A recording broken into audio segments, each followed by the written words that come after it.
Reaper. Level 10 upgrade. And there you have it, guys. MIPs, extra duty CVDs for the Stampede 4x4. I have to give a huge shout out to Coyote0976 for not only getting me a pair for the rear, but a pair for the front as well. Now, a lot of people can't afford a pair for the front and rear and usually just get one for the back because that's where all the power is, and overall you can get away with using the stock drive shafts in the front. However, since Coyote went all out, I might as well go ahead and do the same thing, and I'm going to be installing it on the front as well. Let's go and tear into these things and check them out. Alright, just rip the top off and let's get into... Wow, that didn't get us anywhere. Looks like I'm going to have to cut it open. Alright, cut the top off. Here we have some instructions, I'm going to assume. Yep, how to assemble it, as well as the URL for you to get the online instructions, which pretty much just showed the same exact thing. Now in here, they include grease as well as some thread locker. You're going to need that, and some decals. Hell yeah, I'm going to have to find a place to put that on Reaper. Now, let's get into the CVDs themselves. Now guys, they might not look it, but these things actually have some good weight to them. They're not cheap, so just holding them in my hand, I can see why they're so expensive. Seriously, you buy these, you are never going to have to worry about drive shafts ever again. But yes, it comes in many pieces, and guess what you get to do? You have to put it all together yourself, which is no problem. I'll show you how it goes together. We got, of course, the axle, as well as the part that hooks into the diff. And then we have this small little bag, which holds a whole bunch of other parts.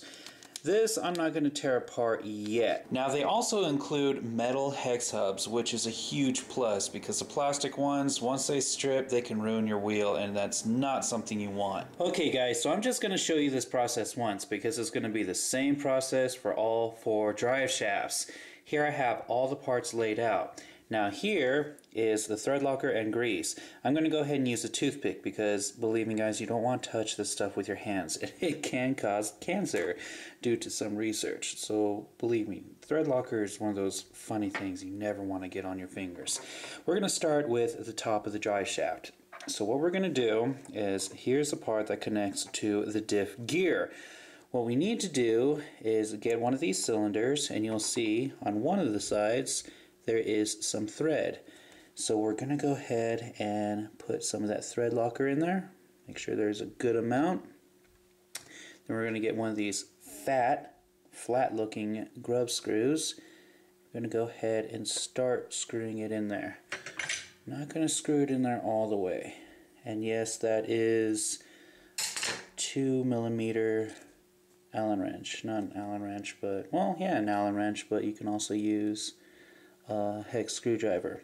But we're going to slide it right in to this position. That hole is very important because what you're going to want to do is line it up with this hole on top.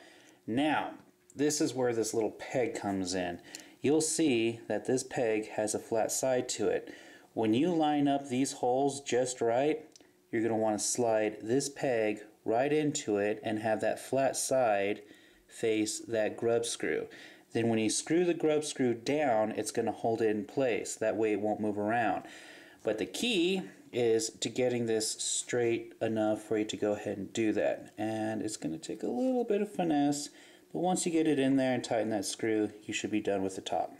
And there you go, guys. We have the top of the drive shaft together. Now, this is where it becomes very vital for you to have that thread locker inside of there. Because if that grub screw comes undone, this whole part can be destroyed, and you do not want that to happen. So now we're going to go ahead and move on to the bottom. And literally, it is the same process. You're just going to go ahead and get a cylinder, find the side that has the threading, put some thread locker in there, and be sure to put a good amount. You do not want that grub screw coming out, like I said. Then we're going to put the grub screw on top. Then we're going to screw that down. Come on, there we go. Now we're going to slide that right into that hole. Make sure that hole is visible. And then we're going to line it all up, insert a peg, and make sure that that flat end faces that grub screw. Alright, and now we have the bottom one done. Now I just got to repeat the same process for the other 3 drive shafts. Now that all the drive shafts have been assembled, it's time to apply the grease. And yes guys, you are definitely going to want to use this stuff. Now you're going to be putting grease on all of the moving parts on the top and bottom of the drive shaft. And to do that, I'm just going to go ahead and use a toothpick. Now a toothpick isn't exactly the best thing to use to scoop grease into the joints, so what I'm going to do to help out is get some pliers, and I'm just going to go ahead and squeeze the end. And it's going to flatten it a bit, and it's going to be able to scoop the grease a lot easier. So now that we got a flat-ended toothpick, I'm just going to get a nice scoop.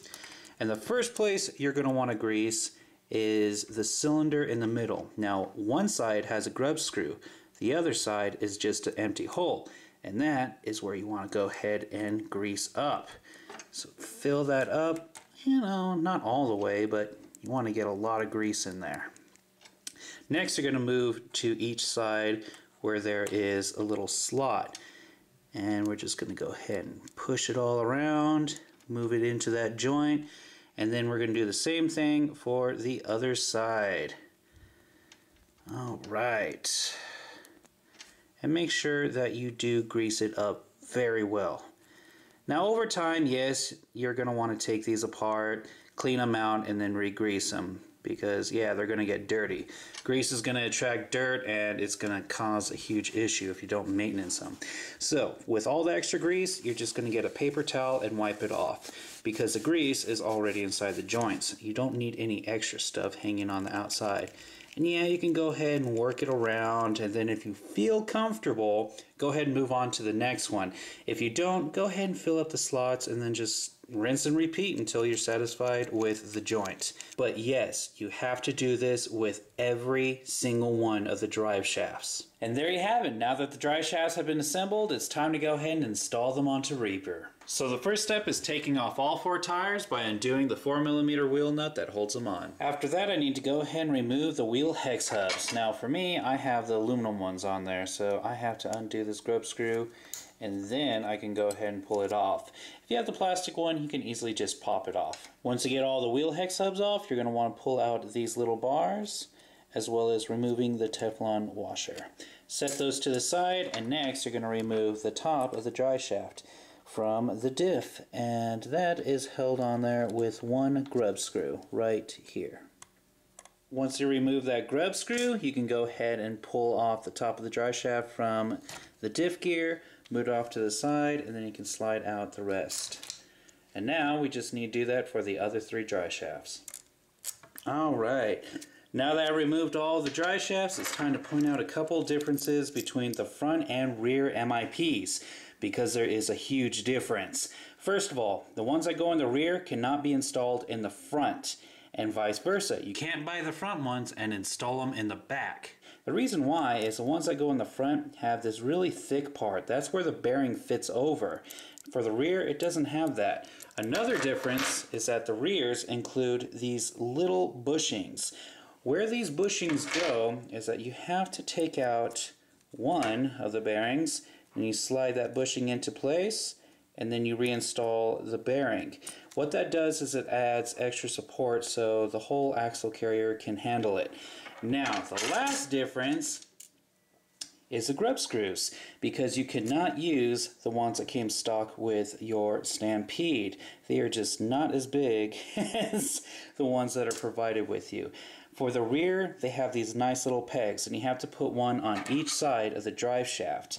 For the front ones, they give you rounded grub screws, but they don't need to be as strong, so they can get away with this. But before I install this, I need to go ahead and install some thread locker on each side of this drive shaft. The thread locker has been applied, and I went ahead and put the grub screws in just a little bit. Believe me guys, it'll make the installation process a lot easier. So now I'm going to get the bottom of the drive shaft, slide it in, I'm going to straighten out the arm, and then slide the axle through the bearings. Remember to put in that bushing.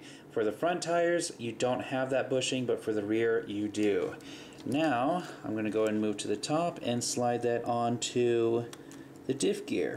And all I have to do is tighten down the grub screws and I'm done with this drive shaft.